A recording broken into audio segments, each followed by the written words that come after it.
Kung wala kang tato or isa ka doon sa mga nanghuhusga sa mga taong may tato, skip mo na tong video na to, hindi to para sa'yo. Una sa lahat, bakit ka nagpatato? Hindi ko man alam pero sinisigurado ko, merong istorya sa likod kung bakit nagpalagay ka ng tinta sa balat mo. Hindi ako naniniwala na nagpapatato ang isang tao para lang magmukhang astig, para lang maging cool. Naniniwala ako na may dahilan kung ba't ka nagpalagay ng tato. Posibleng simbolo ng pag-ibig, simbolo ng mga pagsubok na pinagdaanan mo, simbolo ng pagiging matatag, o kaya naman, simbolo ng pagkabigo.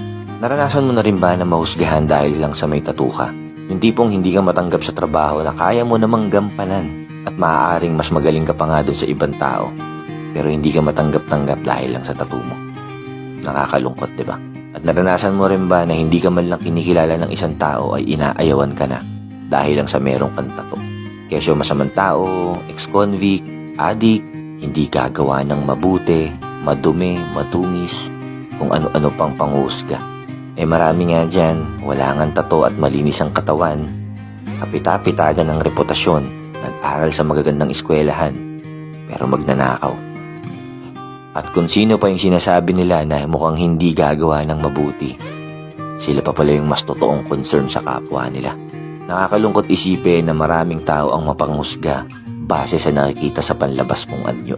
Tipong hindi ka naman talaga nila kilala, pero ayaw ka na nilang kilalanin dahil sa physical appearance mo. Hindi ko alam kung bakit nila pinapakialaman ng buhay ng mga buhay. Hindi naman nila pera yung ginamit para magpatato. Di ba nila nare-realize na sobrang iksi lang ng buhay para ilaan pa nila yung atensyon nila sa buhay ng ibang tao? Ang tanong, sino ang nagkakasala? Yung mga taong may tato na wala namang ginagawa o yung mga taong nanghuhusga base sa nakikita ng kanilang mga mata?